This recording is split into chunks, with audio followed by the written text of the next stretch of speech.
لیکن یہاں امت مسلمہ کے معاملے میں پہلی جنگ عظیم پر جبکہ ہمارے زوال کا معاملہ انتہا کو پہنچ گیا، اس کے بعد سے لے کر اب تک کے دور کو میں حال قرار دے رہا ہوں، تقریباً 1 صدی، ابھی 10 سال کم ہے، اس کو میں امت کا حال قرار دے رہا ہوں۔ اس حال کے آغاز میں ہمارے حساس قومی شاعروں نے جو مرثیے کہے ہیں، ان میں سب سے نمایاں حالی تھا، مولانا حالی، الطاف حسین حالی۔ ان کی مسدس پڑھیے، اس کے سرنامے پر جو 2 اشعار لکھے ہیں، کس قدر درد ہے، کتنا کرب ہے اس میں۔ پستی کا کوئی حد سے گزر نہ دیکھے، اسلام کا گر کر نہ ابھر نہ دیکھے، مانے نہ کبھی کہ مد ہے ہر جزر کے بعد، دنیا کا ہمارے جو اتر نہ دیکھے۔ یہ مد و جزر میں تو جزر کے بعد مد آتا ہے، ہمارا تو اب جزر ہی جزر ہے، جزر ہی جزر ہے، مد کا کوئی سوال ہی نہیں۔ beginning with the fall of Spain، 500 برس گن لیجئے، 1492 سے لے کر اور 1920 تک تقریباً سمجھیے، یہ ہمارا زوال زوال زوال زوال زوال زوال زوال پٹائی۔ اب جو یہ ہے حال کا معاملہ، اس کا جو میری آبزرویشن ہے وہ یہ ہے، اس میں 2 پروسیس چل رہے ہیں سائیڈ بائی سائیڈ۔ جیسے قرآن مجید میں ہے سورہ رحمان میں، مرج البحرین یلتقیان بینہما برزخ لا یبغیان، چلائے اللہ نے 2 دریا، 2 روئیں چل رہی ہیں سمندر میں، ایک ٹھنڈے پانی کی رو ہے، گرم پانی کی رو ہے، سائیڈ بائی سائیڈ ہیں، انٹرمنگل کرتے نہیں، معلوم ہوتا درمیان میں کوئی انویزیبل پردہ ہے، بینہما برزخ لا یبغیان۔ اسی طرح ایک پروسیس تو رینائسنس کا ہے جو شروع ہو گیا تھا تقریباً پہلی جنگ عظیم کے کچھ 10 برس کے بعد، اور ایک یہ کہ ہمارا وہ ڈاؤن فال مزید بڑھتا جا رہا ہے، ہم اور گرتے جا رہے ہیں اور پستی میں جا رہے ہیں۔ یہ دونوں پروسیس ہیں جو ساتھ ساتھ شروع ہوئے۔ رینائسنس کا پروسیس کیا تھا؟ جیسے جیسے یورپین امپیریلزم کا بستر طے ہونا شروع ہوا middle of the 20th century میں، ہندوستان آزاد ہو گیا، پاکستان بن گیا، انڈونیشیا آزاد ہو گیا، مصریوں نے بھی اٹھا کر برٹشرز کو میڈیٹرینین میں پھینک دیا، الجزائر نے آزادی حاصل کر لی، شام سے فرانسیسی چلے گئے، وغیرہ وغیرہ۔ یہ بستر کولونیل بیڈ یہ رول ہو رہا ہے۔ اس سے مسلمانوں کو ایک اپنا ماضی یاد آیا، ہمارا بھی تو ایک نظام تھا نا۔ پہلا جو ہے رینائسنس کا عمل وہ تو تھا آزادی کی تحریکیں جو پوری دنیا میں چلی، سیوکارنو کی قیادت میں آزادی حاصل کی ہے انڈونیشیا نے، گاندھی اور کانگریس کی قیادت میں آزادی حاصل کی سب کانٹیننٹ نے، محمد علی جناح کی قیادت میں ہندوستان کا ایک حصہ انہوں نے اسلام کے نام پر علیحدہ کرا لیا۔ تو آزادی کی تحریکیں جو ہیں یہ فرسٹ فیز تھی اس رینائسنس کا، تاکہ آزادی مل گئی۔ اس کے بعد یہ سیکنڈ فیز آیا، جب آزادی مل گئی تو ہمیں یاد آیا ہمارا بھی تو اپنا ایک نظام ہے نا، ہمارے بھی تو قوانین تھے، فوجداری قانون بھی ہمارا تھا، دیوانی قانون بھی ہمارا تھا، قانون وراثت بھی ہمارا تھا، قانون شہادت بھی ہمارا تھا، فیملی لاز بھی ہمارے تھے۔ تو ایک ارج پیدا ہوئی کہ اب جب کہ ہم آزاد ہو گئے ہیں، اب ہمیں اپنا نظام قائم کرنا چاہیے۔ لہذا اسلامی نظام کے قیام کے لیے تحریکیں کراپ اپ ہوئی ہیں بیک وقت سائملٹینیسلی مختلف ممالک میں۔ مخزومی party of Indonesia, Jamaat Islami of the Indian subcontinent, فدائین اسلام ان ایران، الاخوان المسلمون ان ایجپٹ، اور ایجپٹ سے شروع ہو کر پورے عرب دنیا کے اندر، عباد الرحمن لبنان میں، سعید نورسی ترکی میں، وغیرہ وغیرہ وغیرہ وغیرہ، یہ تحریکیں ابھری ہیں اور ان کے اندر ایک جذبہ ابھرا ہے اپنے ماضی کی باز یافت، اسلام کو ایک نظام کی حیثیت سے قائم کرنا۔ انڈین سب کانٹیننٹ میں اسی نعرے کو اپنایا مسلم لیگ نے، اور یہ نعرہ تھا جس کی وجہ سے 46 کے الیکشن میں مسلم لیگ کو وہ حیثیت حاصل ہو گئی کہ وہ مسلمانوں کی واحد نمائندہ جماعت قرار پائی، اور پھر بارگین کرنے کا پورا موقع اسے مل گیا۔ لیکن صرف پاکستان کی تحریک کے معاملے میں مذہب کو انووک کیا گیا، باقی کہیں نہیں۔ باقی لوکل نیشنلزم کھڑا ہوا ہے، عرب نیشنلزم، اس کے حوالے سے عربوں نے آزادیاں حاصل کی ہیں۔ عرب نیشنلزم آف ناصر اینڈ حافظ الاسد وغیرہ وغیرہ، عرب نیشنلزم، ملے نیشنلزم فار ایسٹ کے اندر۔ ترکی کا بھی جو حصہ مصطفیٰ کمال نے بچا لیا وہ ٹرک نیشنلزم کی بنیاد پر، اسلام کی تو جڑیں کھود دی اس نے وہاں۔ اذان عربی میں نہیں ہو سکتی، نماز عربی میں نہیں ہو سکتی، عورت برقع نہیں لے سکتی، آپ ٹوپی نہیں پہن سکتے، عمامہ نہیں باندھ سکتے، ہیٹ پہننا ہوگا، انگریزی لباس پہننا ہوگا۔ وہاں تو نام و نشان مٹانے کی کوشش کی، لیکن ٹرک نیشنلزم کی بنیاد پر کم سے کم ریزسٹنس۔ ورنہ واقعہ یہ ہے کہ دول یورپ جو ہیں وہ نام و نشان ترکی کا مٹا دیتے ہیں، اس لیے کہ اس قدر شدید ان کے اندر انتقامی جذبہ تھا۔ یہ قوم ہے جس نے ہمارے اتنے وسیع رقبے پر حکومت کی ہے اتنے طویل عرصے تک۔ Nearly whole of East Europe was under them. لیکن یہ کہ بہرحال قومی اعتبار سے مصطفیٰ کمال کا کام بھی ہے کہ اس نے ترکی کو بچایا ہے، تو صحیح ایک ملک۔ بہرحال اب جو تحریکیں چلیں، پہلی تحریکیں تو کامیاب ہو گئیں، اس کی سب سے بڑی وجہ سیکنڈ ورلڈ وار تھی۔ یورپین پاورز اتنی کمزور ہو چکی تھیں، اتنی کمزور کہ اپنے بہت آؤٹ لائنگ جو ان کے علاقے تھے مقبوضہ، ان پر کنٹرول کرنا ممکن نہیں تھا۔ انگریز اس لیے گیا یہاں سے، ہم نے تو نہیں نکالا اسے۔ کیا آزادی کے لیے ہم نے کوئی جنگ لڑی؟ کیا کسی ایک انگریز کو بھی مارا؟ وہ تو خیر 1857 میں تو پھر بھی آپ کہہ لیں کہ مار دھاڑ ہوئی، انگریز بھی مارے گئے، انگریزوں نے ہندوؤں اور مسلمانوں کو بھی مارا۔ لیکن یہ جو سن 47 میں ہمیں آزادی ملی ہے، اس میں تو نہ ہم نے کسی انگریز کو مارا، نہ انگریز نے کسی ہندوستانی کو مارا۔ یہ تو وہ جو حالات کا تقاضا تھا، اور آپ کو معلوم ہے کہ سن 48 کا فیصلہ کیا ہوا تھا انہوں نے پہلے کہ وی شیل لیو انڈیا ان 1948، اس سے بھی ایک سال پہلے وہاں سے نکل گئے۔ اور دوسرا فیکٹر تھا انٹرنیشنل سین پر امریکہ جو ہے طلوع ہو گیا تھا، اور وہ آزادی کی تحریکوں کو سپورٹ کر رہا تھا۔ تو یہ مختلف فیکٹر سے آزادی کی ہماری تحریکیں تو کامیاب ہو گئیں، لیکن نظام اسلامی کے قیام کی کوئی تحریک آج تک کامیاب نہیں ہوئی۔ یہ ایک بہت بڑی فیلیور ہے، بہت بڑی فیلیور ہے، بہت بڑی فیلیور ہے، اور یہ ایک بہت بڑا تاریخ کے فلسفے کے اعتبار سے بہت بڑا عقدہ ہے جسے حل کرنا پڑے گا۔ ایسا کیوں ہوا ہے؟ میرے نزدیک اس کی دو وجوہات ہیں۔ ایک وجہ یہ ان تحریکوں نے یہ سمجھا کہ جب مسلمان ہیں تو ایمان تو ہے، عمل کی کمی ہے، لہذا عمل بہتر ہو جائے۔ They took it for granted، ایمان تو ہے، حالانکہ ایمان نہیں تھا، نہ ہے آج بھی۔ وہ ایک عقیدہ ہے، موروثی عقیدہ ہے، that's all۔ کنوکشن والا ایمان کہاں ہے؟ یقین والا ایمان کہاں ہے؟ اور نظام بدلنے کے لیے، نظام بدلنے کا مطلب ہے انقلاب برپا کرنا۔ انقلاب برپا کرنے کے لیے، اسلامی انقلاب کے لیے جس ایمان کی ضرورت ہے وہ زندہ ایمان ہونا چاہیے، زندہ ایمان، لیونگ فیتھ، برننگ فیتھ۔ اس کے بغیر یہ کام ممکن نہیں۔ تو ایمفیسس اسلام پر تو تھا، اسلامی نظام حیات پر تھا، لیکن ایمان پر نہیں تھا۔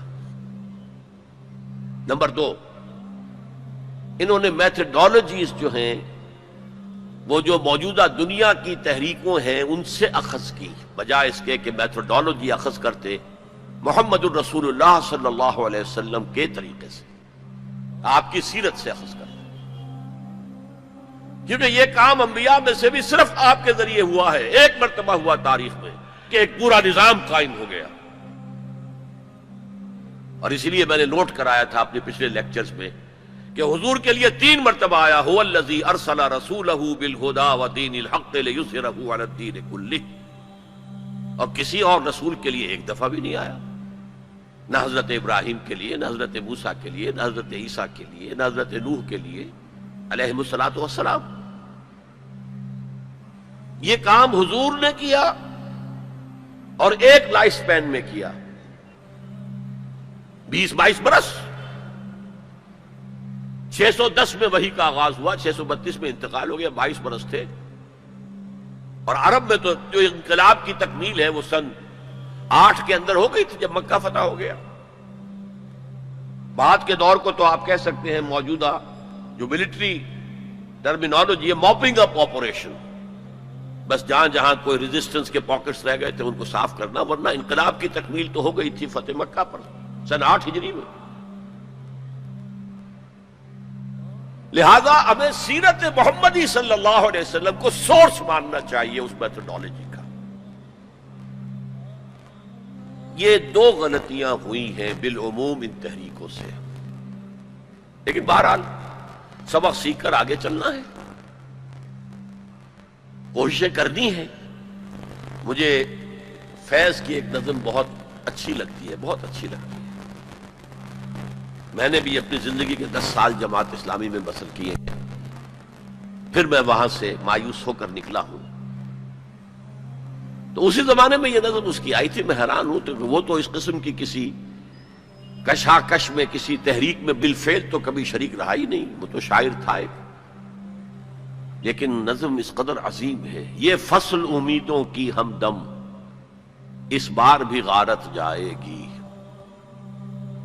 سب محنت صبحوں شاموں کی اب کے بھی اکارت جائے گی، دھرتی کے کونوں کھدروں میں پھر اپنے لہو کی کھاد بھرو، پھر مٹی سینچو اشکوں سے، پھر اگلی رت کی فکر کرو، پھر اگلی رت کی فکر کرو، جب پھر ایک بار اجڑنا ہے، ایک فصل پکی تو بھر پایا، تب تک تو یہی کچھ کرنا ہے۔ Try and try again, try and try again, try and try again. بہرحال یہ تحریکیں جو ہے ابھی تک جماعتوں کی شکل میں ہیں، ان کا ایک نقشہ ہے، لیکن کامیابی نہیں ہوئی۔ اور تحریکوں کا معاملہ یہ ہوتا ہے کہ اگر تو وہ تحریک 25 30 40 50 سال کے اندر کامیاب ہو جائے تو ہو جاتی ہے، ورنہ اس پر بڑھاپا طاری ہو جاتا ہے۔ وہ تو جیسا کہ میں نے اسپینگلر کا بھی آپ کو بتایا، یہ فلسفہ تاریخ کا ایک نقطہ نظر ہے۔ تہذیبیں بھی جوان ہوتی ہیں، قوت پکڑتی ہیں، پھر مر جاتی ہیں۔ ٹوائنبی نے 20 تہذیبیں شمار کی ہیں کہ پوری تاریخ انسانی کے دوران 20 سویلائزیشنز ابھری ہیں، ان میں سے وہ کہتا ہے 12 ختم ہو چکی ہیں، 8 ہیں اس وقت۔ اور اسی کو ہنٹنگٹن نے پھر آگے بڑھایا کلیش آف سویلائزیشن کے اندر، کہ یہ جو 8 تہذیبیں آج دنیا میں ہیں ان میں سے ایک ہماری مغربی تہذیب ہے، باقی 7 میں سے بھی 5 وہ ہیں جنہیں ہم آسانی سے ایسیمیلیٹ کر سکتے ہیں، ہمارے اندر گم ہو جائیں گی، ضم ہو جائیں گی۔ They pose no threat, no challenge. صرف 2 تہذیبیں ایسی ہیں کہ جو ذرا لوہے کے چنوں کے مانند ہیں، ان کے چبانا مشکل ہوگا، ایک مسلم سویلائزیشن اور ایک کنفیوشین سویلائزیشن آف چائنا۔ اس پر پھر اس نے مشورے دیے تھے، اور یہ جو تھنک ٹینکس ہوتے ہیں اور جو اس طرح کے دانشور ہوتے ہیں، ان کے مشوروں پر کس طرح عمل ہوتا ہے۔ امریکہ کے اندر 2 مشورے دیے، ایک تو چائنا کو اور مسلم ورلڈ کو ایک دوسرے سے دور کرو، چائنا کو ایسٹ ورڈ لوکنگ کر دو، ویسٹ ورڈ لوکنگ نہ رہے۔ ویسٹ میں تو عالم اسلام ہے، اگر مشرق کی طرف رخ ہو جائے گا تو پیسیفک، اکراس دی پیسیفک امریکہ بیٹھا ہوا ہے، اور بیچ میں نیچے جو جزیرے ہیں۔ اسی مشورے کے تحت ایپیک قائم ہوئی، ایشیا پیسیفک اکنامک کوآپریشن۔ دوسرا مشورہ دیا مسلمانوں کے آپس کے اختلافات کو بھڑکاؤ. میں سمجھتا ہوں پاکستان میں جو شیعہ سنی قتل و غارت ہوئی ہے وہ اصل میں اس پالیسی کا نتیجہ، وہ انڈیجنس نہیں ہے بلکہ اس کے ڈانڈے باہر سے ملتے ہیں. ورنہ شیعہ سنی سائیڈ بائی سائیڈ رہتے ہیں، کبھی کوئی عوامی فساد تو ہوا ہی نہیں ہوا. شیعہ سنی کا کوئی عوامی فساد کبھی ہوا ہی نہیں، آج تک نہیں ہوا. زیادہ سے زیادہ اختلاف ہوتا ہے تو محرم کے دنوں میں کہ تعزیے کا جناب یہ راستہ آپ کا مقرر ہے، آپ ادھر کیسے جا رہے ہیں، بس اس پر ہوتا، وہ بھی ان چند دنوں کے اندر. باقی تو اور کہیں نہیں. سائیڈ بائی سائیڈ، اوپر نیچے، ایک ملٹی سٹوری بلڈنگ میں اوپر شیعہ ہے نیچے سنی ہے، یا نیچے شیعہ ہے اوپر سنی ہے، کوئی نہیں. لیکن ہے یہ بہت بڑی ایک پالیسی ہے جس کے تحت یہ سب کچھ ہو رہا ہے. بہرحال ہمارا جو اپورڈ جو موومنٹ تھی رینائسنس کی، وہ تو تاحال تو ناکام ہے بالکل. یہ جو کچھ ایران میں ہوا یہ ایک بڑا ہی اچانک ایک فینومینن ہے جو ابھرا ہے، وہ کسی تحریک کے نتیجے میں نہیں ہے. وہ تو اصل میں ایک پولیٹیکل موومنٹ تھی اگینسٹ دی شاہ. اس کے لیے نہ کوئی اسلامی تحریک کے لیے کوئی جماعت بنائی گئی، نہ اسلامی انقلاب کے لیے کوئی فکر تیار کیا، کچھ بھی نہیں. ایک جوائنٹ سٹرگل اگینسٹ شاہ جس میں لیفٹسٹ بھی تھے، رائٹسٹ بھی تھے، تودے بھی تھی، خالص کمیونسٹ، مجاہدین خلق بھی تھے جو ویسے مسلمان ذہن کے تھے لیکن کچھ لیفٹ کی طرف ان کا رجحان تھا، لبرلز بھی تھے، مہدی بادرگانی جیسے لوگ، اور علماء بھی تھے، آیت اللہ بھی تھے، سب تھے. عین وقت پر آیت اللہ نے اس کو ہائی جیک کیا ہے، اور اس کے بعد ان کی آپس میں جو ان فائٹنگ ہوئی ہے مجاہدین خلق کی اور ان علماء کی، وہ آپ کو معلوم ہے کتنا خون بہا ہے. یہ بالکل تحریک جو ہے پاکستان کی اینٹی بھٹو تحریک کے پیرلل تھی، ہم عصر تھی، ایک ہی زمانے میں، نوعیت بھی ایک ہی تھی. بھٹو کے خلاف جو لوگ تھے وہ سب جمع ہو گئے. میں نے اسے اس وقت بھی کہا تھا کہ میں اسے ایک سیاسی تحریک سمجھتا ہوں، نظام مصطفیٰ کی تحریک نہیں مانتا. چاہے اس کی وجہ سے جس مسجد میں 10 سال سے میں جمعے کا خطاب کر رہا تھا مجھے وہ مسجد چھوڑنی پڑی، میں نے کہا ٹھیک ہے، اس لیے کہ عوامی جذبات اتنے اٹھے ہوئے تھے. پی این اے کی تحریک، اس کا نام رکھ دیا گیا نظام مصطفیٰ تحریک. حال یہ ہے کہ عصر کی نماز جا رہی ہے اور جلوس چلتا جا رہا ہے اور نظام مصطفیٰ کی تحریک ہے. نمازیں ایک دوسرے کے پیچھے نہیں پڑھ رہے ہیں اور نظام مصطفیٰ کی تحریک ہے.